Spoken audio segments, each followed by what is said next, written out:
உனக்கு என்ன வேணும்? இந்த இடத்துல கோட்டர் கொடுக்க முடியுமா? ஓட்டுறா? எப்ப நான் நிக்கிறது காட்டுக்குள்ள கோட்டர் கேட்ட நான் எங்க போறது?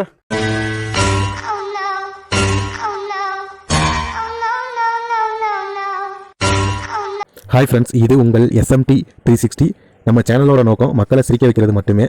நம்ம வீடியோஸ் பிடிச்சிருந்தா லைக் பண்ணுங்கள், கமெண்ட் பண்ணுங்கள், ஷேர் பண்ணுங்கள். மறக்காமல் நம்ம சேனலை சப்ஸ்கிரைப் பண்ணுங்கள். இப்போ வாங்க நம்ம வீடியோக்குள்ளே போகலாம்.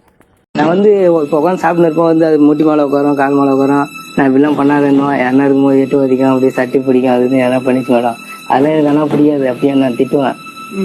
இருந்தாலும் அதே போல இந்த மாதிரி என்ன அப்படின்னு சொல்லிட்டு அது. அப்போ உங்களுக்கு வருத்தமா இருக்காது இப்படி அம்மா மாதிரி இருக்கிறது இப்படி பண்றாங்களே? என்ன நான் அதே போல சொல்லிக்கிறேன் மேடம். இதெல்லாம் உங்க அம்மாட்ட போய் சொல்ல வேண்டியதானே? ஆனா அம்மா சொல்ல கிடையாது. ஏன் அது சொல்லணும் மேடம்.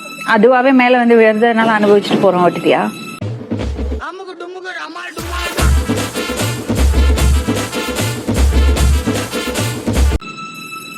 சொல்லுப்பா. இவ்வளவு கேவலம் ஆயிடுச்சு. ஓபனா பேசுவோமே, சொல்லு. அவங்களே போறாங்க, இது போய் எதுக்கு அம்மா சொல்லிக்கணும் அப்படின்னு. பரவாயில்ல, அனுபவிச்சுட்டு போறோம். இந்த வயசு அது வயசா?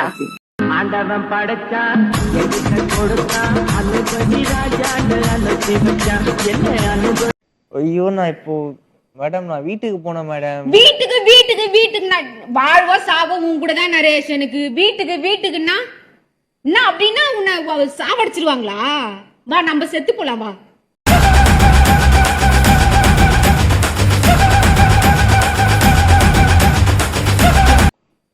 தெரியும்ல, எவ்வளவோ பண்ணிட்டேன் உனக்காக, தெரியும்ல. வா செத்து போலாம், வா. வா, அந்த பொண்ணு கூட போனா அவன் அந்த பொண்ணு கூட செத்து போயிட்டா, அவ்வளவுதான். உனக்கு கர்மாந்திரம் பண்ணி காரியம் பண்ணி விட்டுருவாங்க, அவ்வளவுதான். பசங்க என்ன ஆகும்? கேக்குறாங்க பார் மேடம். பசங்க கேக்குறாங்க. பொம்பளை புள்ள பெத்து வச்சிருக்கல, பாவம். மேடம் காலைல சாப்பிடல மேடம். ஒரு கிலோ அரிசினா கூட சாப்பிடனா கூட நரேஷ் தாராளமா உட்காந்து சாப்பிடுவான். பிரியாணி செஞ்சு டபராவை கீழே இறக்கி வச்சுட்டோம்னா அதை கழுவி வச்சிருவான்.